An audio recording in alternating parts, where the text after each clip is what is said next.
I'm Grim. I'm Zolgar. That's Kaiju. And this is Two Idiots and a Dog. Idiots on Film. Where we explore movies that we love. Or think are important for pop culture. This week on Two Idiots and a Dog, we're doing the classic anime, Akira. So we chose Akira for a couple of reasons. So part of it is I wanted to have a few that weren't... I don't want to say necessarily that weren't American movies, because we do have a couple other foreign movies on our list for season one. But something that really wasn't made for American audiences.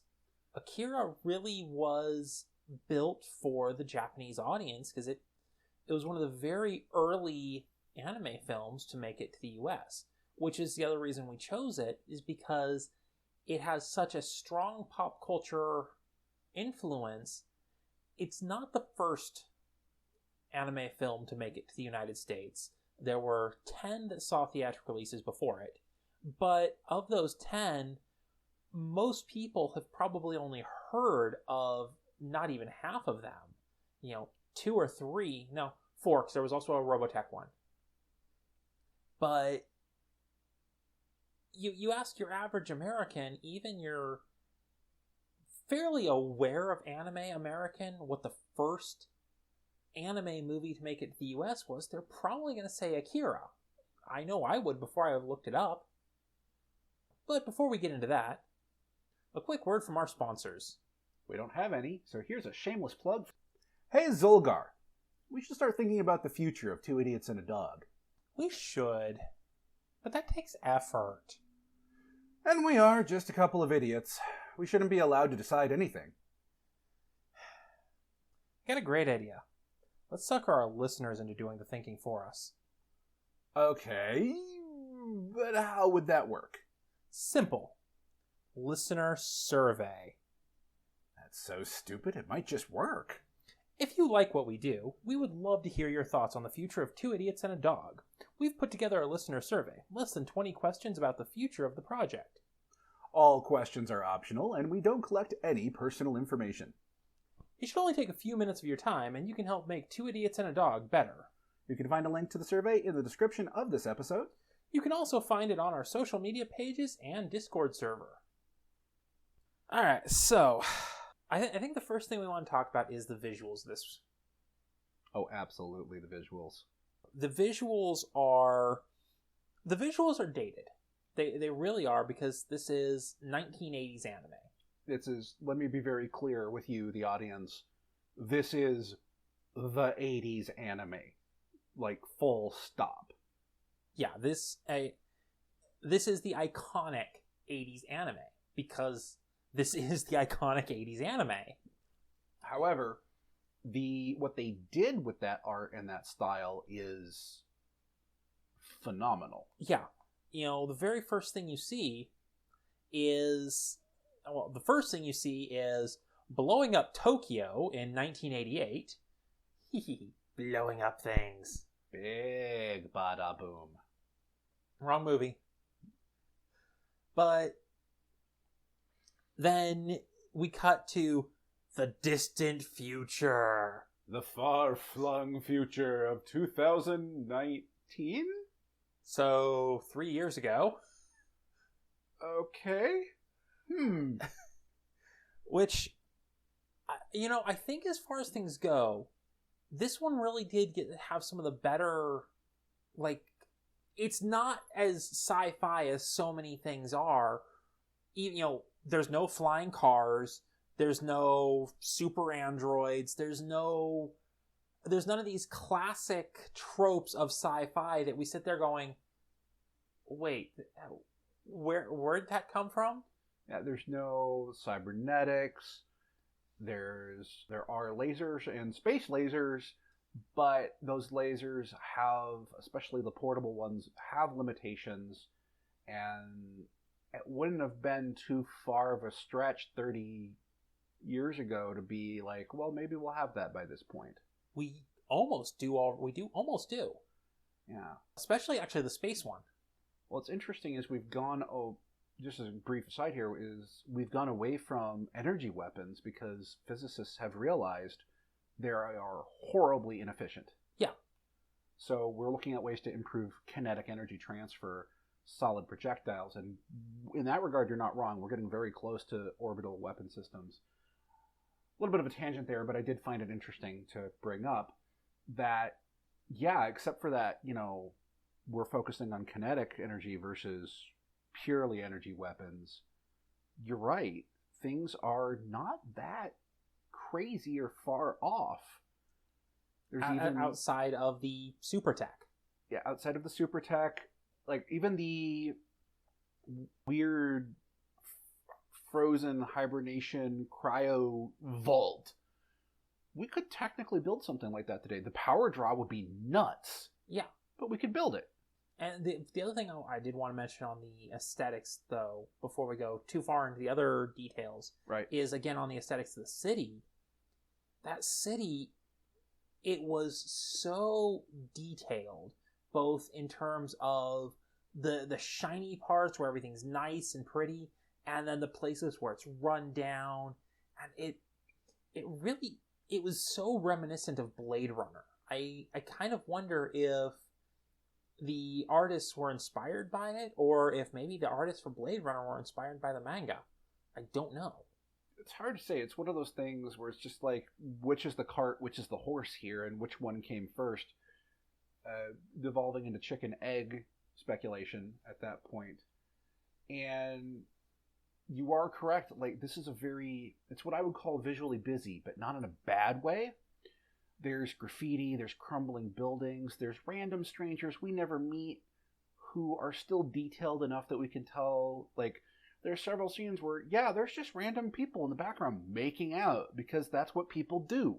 Yeah, there are so many subtle little details, which is even more amazing to stop and think that this was all hand-drawn. There's the sequence in the hospital room where Tetsuo not only breaks the windows, but drops and breaks a water glass, and there's so many glistening shards of glass in that sequence, all hand-drawn. It would have been so easy for them to just be like, yeah, here's some glass. No, they went in there and were like, okay, this isn't quite roughly the same mass as the amount of glass that was broken, but it's enough that it'll work. An American animation team would have just, not all American animation teams, to be clear, but most at the time would have just been like, there, broken glass. Not with that level of detail. And that level of detail, that same level of detail is seen throughout the city. And the city itself, like you were saying, really is designed in such a way to be believable. The really clean parts of the city we don't spend a lot of time on. Most of the ones we see are either the government center or the private property of wealthy individuals, and a little bit of the neighborhood past their gates, but not much. And so most of the city is dirty, grimy, graffitied, kind of rotting, really. It looks like if you walk through the not very good parts of, like, downtown LA. And it's just, but it's so widespread that it's crazy, but believable.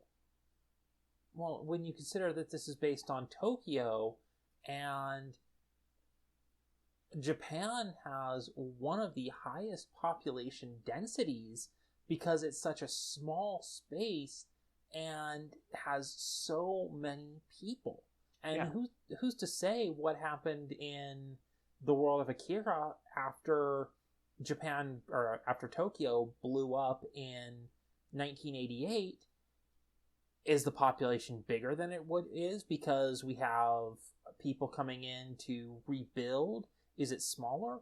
Who knows? I got the impression, based on what we see, that it's actually smaller after the events of the undocumented World War III. Like, they bring up World War III, they say that it happened, but they never go into really big detail about what that was. And just from what I'm seeing, the people, like the few crowds we actually see are protesters. So they're all crowded together behind police cordons. The rest of the movie, there's some crowds, but they're not like Tokyo population thick crowds. True. So yeah, I think it probably is a lower population. But Yeah, it's very... Lower population and like the worst way to get a lower population. War sucks. You heard it from me first, folks.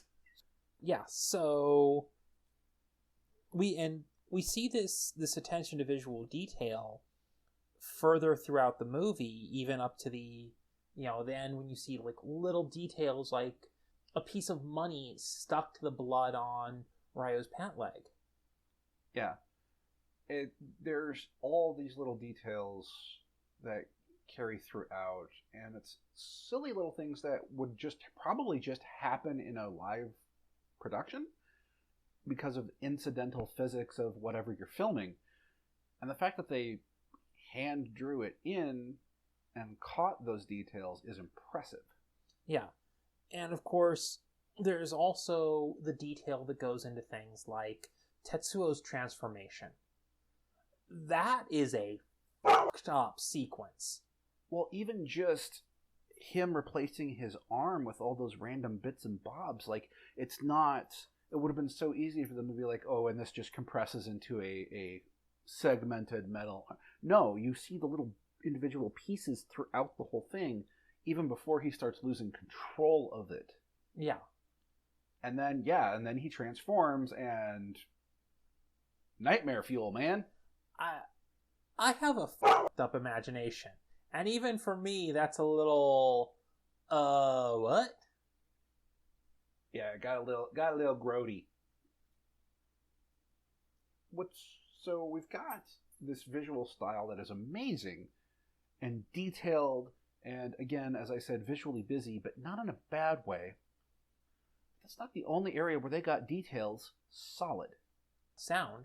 Their sound design was amazing, from the soundtrack to like the vehicles sounded amazing. And then there was the sequence that you brought up. Yeah, the scene where Tetsuo goes into space to deal with the weapon satellite, and there is no sound at all. As I recall, there wasn't even any background music. Yeah, it was just dead silence while he was up there, and then they kept cutting back down here to Earth, which was very busy and very noisy, and that's created this really nice juxtaposition between those two environments while Tetsuo was making the orbital space laser go bye-bye. Yeah, because they could so easily have been like, oh, well, he took atmosphere up with him, or some other bullshit like that, so we get the sound of it exploding. Because how many sci-fi movies do we hear the spaceship explode? I'm looking at you, Star Wars. Star Wars, Star Trek, Babylon 5. Think Battlestar Galactica. The first series, definitely. I don't remember the remake a while back. I think the only one that doesn't that I've seen is Firefly. Maybe The Expanse. I don't remember. I actually haven't seen The Expanse, so I couldn't tell you. I haven't seen all of it.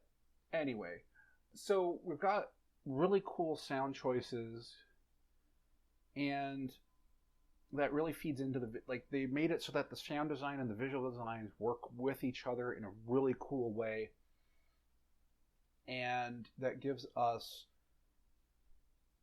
like the music. There's not a lot of music, but the music they picked is just so... It is perfect for what they need.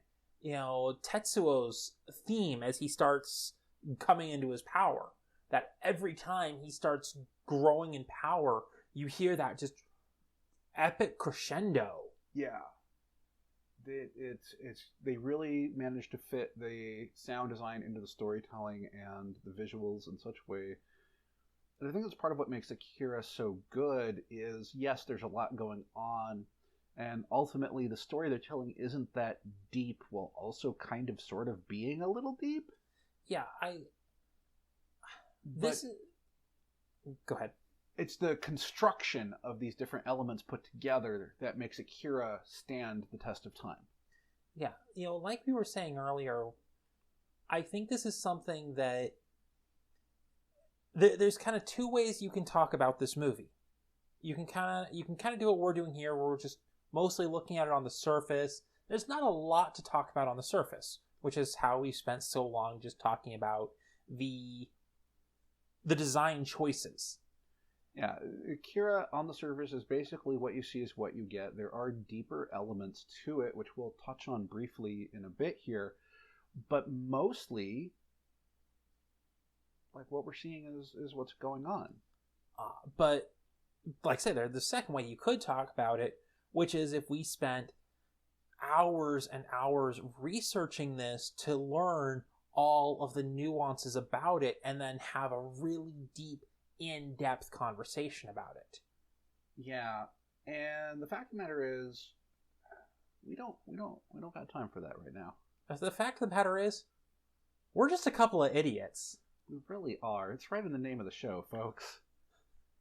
Kaiju is the brains of this operation, and she wasn't that interested. She's like, there was no dog in it. I don't care. Which I think is valid. That's a valid opinion to have. Let's see. Where were we going next? Well, we can touch on themes, because we did mention them briefly, where we've got... Throughout the story, there are themes of evolution, power, and responsibility. Okay, Uncle Ben. When are you going to die again?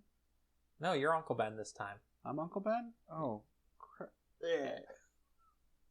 But that's the third time this week. But yeah, there is a lot of themes of especially the responsible use of power, and what's kind of interesting there is we see that Tetsuo is somebody who was small, abused, picked on, bullied. So when he came into that power, it is no surprise at all that he would choose the wrong way to use it. You've got a broken look on your face. Tetsuo is Carrie. Given I have never seen nor read that one, I'm going to have to take your word for it, but from what I know of that story, it makes sense, yes. Yeah, I just now, wow, okay. But that doesn't really matter, but it happened. That is also, though, such a major archetype. How many supervillains in comics are that character? This person who was abused and picked on, and so when they came into power, they're like, oh, well, it's my turn. Yeah, one of the most compelling villains from Batman Beyond was a kid who gained power and took it out on all the people who picked on him. Can't remember his name, and honestly, it's a tangent we don't need to go down right now, but yeah, like, out of all of the characters from that show that I remember, that's the one that stood out to me the most. So yeah, it's definitely an archetype, and Tetsuo fits that archetype perfectly. And like so many in that archetype, that power begins to consume. And it gets to a point where there's so much power coursing through him, he can't control it. His very physical form starts to warp and twist. And ultimately, the three kids and the newly restored Akira and Tetsuo, in the span of like seconds, have this like... There seems to have been a conversation we weren't privy to in that sequence, where they just have like this like quick conversation that we are not privy to, and they all go, "We've decided to leave. We need to go away because we're not ready yet. But maybe someday soon. After all, it's already started." Which also kind of gives into this weird concept of time not exactly being linear. Yeah, like there's so many things that go on here. There's so many themes that tie into the story, and the story does touch on them, but it's not like an American movie would be like power, responsibility, power, responsibility. This is just like, yeah, we're not really ready for this power yet, like, as a species, so we're just gonna go away for now. Yeah. And it's also the evolutionary thing in there, again, is, well, this is part of human evolution because it is said that power is in everybody. Yeah, it's just not awoken in everyone. Yeah, and which brings us to one of my favorite story elements here in the final moments is we get this really great twist on the trope of one of the protagonists being the chosen one.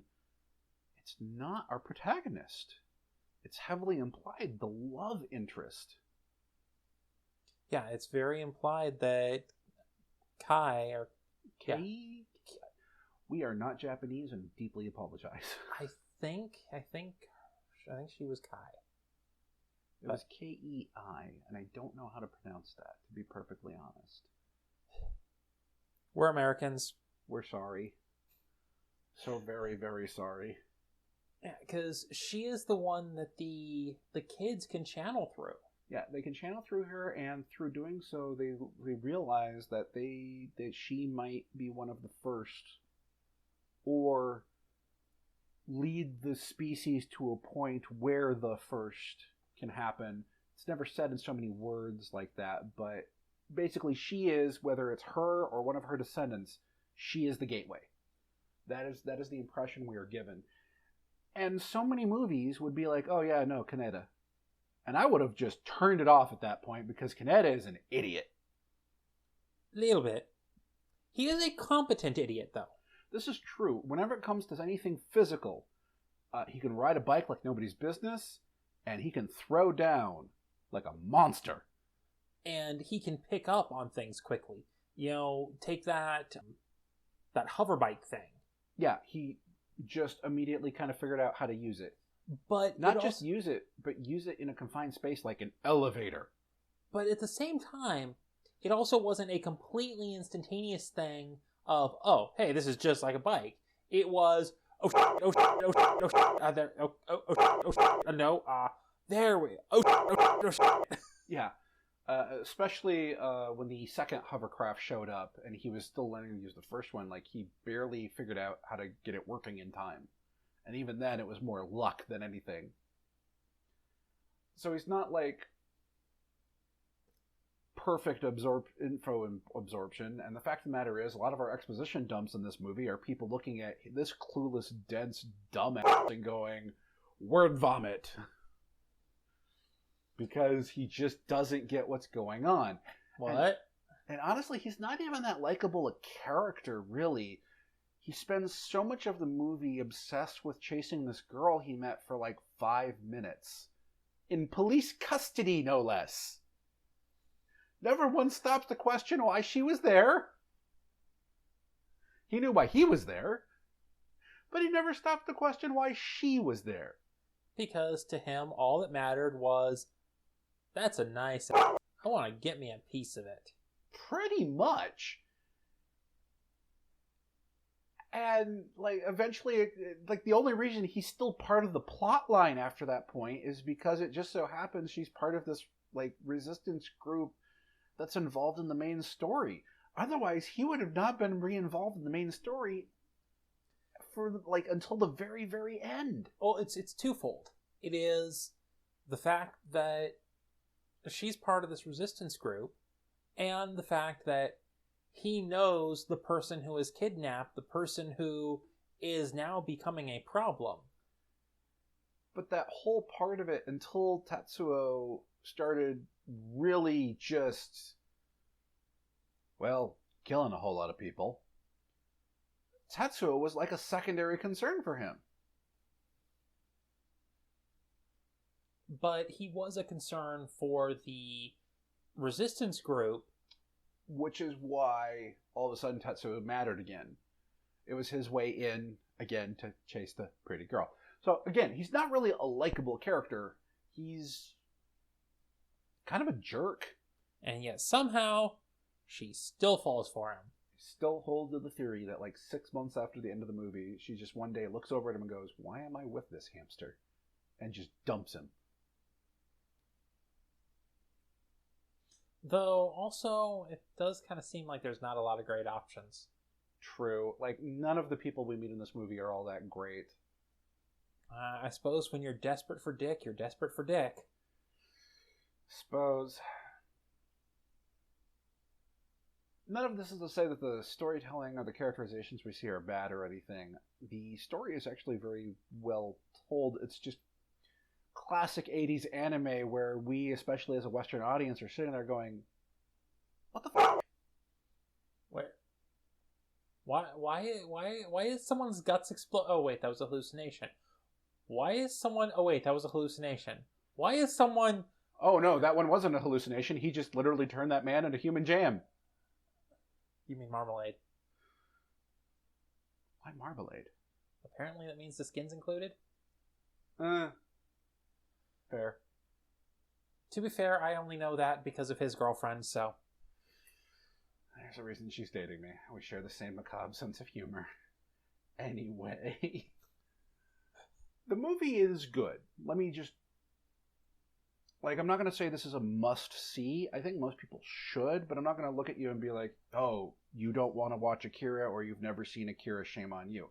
That's not the kind of classic this is.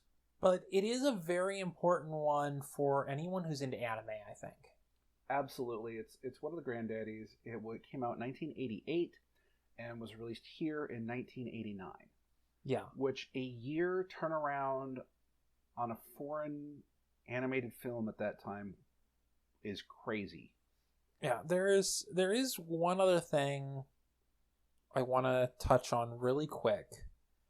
It kind of probably should have come with the like various design choices, but and that is the level of violence in this movie. Yeah, this is a classic 80s ultra violence anime. We even get some classic titty. Yeah, because you and I, we've been watching anime for longer than we care to admit. So for us, seeing people explode, seeing the level of violence in this film is nothing to us, even for an animated movie. But you stop and think, for especially American audiences in the late 80s and early 90s. Yeah, animation at this point in time was still largely considered to be for kids. In the West, we had heavy metal, which challenged that notion. But for the most part, the idea that cartoons are for kids was still baseline. And honestly, some of that sentiment still exists today. It does. It really does. Yeah, there are still people who will look at anything animated and be like, oh, well, that's a kid's show.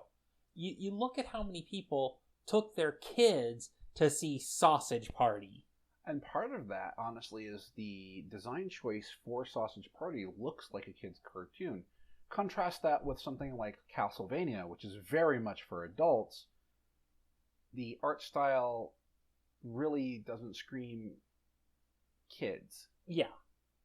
So that doesn't change the fact that people look at it and just go, oh, cartoon. They don't even bother to check the rating or content. Because that idea that cartoons are for kids is still prevalent. Even though 2 of the first 10 anime movies released in the United States actually received X ratings, which if you're young enough that you don't know what an X rating is, it's now called NC-17. Yep. It basically means they don't let you into the theater unless you are over the age of 17. They don't care if you have an escort. They will not let you in. And then there's just one very important note I have to close on. Okay, go ahead. Reverse Skybeam! The death laser from space! Do you feel better now? Not really. That's it for this week. Thank you for listening to Two Idiots and a Dog. If you like what we do, you can support us on Patreon at patreon.com/TIAAD Media. That's TIAAD Media, all one word. If you want to send Kaiju fan mail or reach out to the idiots for anything, you can email us at TIAADmedia tiaad@gmail.com. Again, that is TIAAD media@gmail.com. You can also join us on Discord. Links can be found on Patreon in our email signature and on our SoundCloud page. We would also like to give a special thank you to all of our patrons on Patreon. Especially these idiots. Random Warrior and Rain. If you want to hear your name included here, you can support us at the Honorary Idiot tier on Patreon.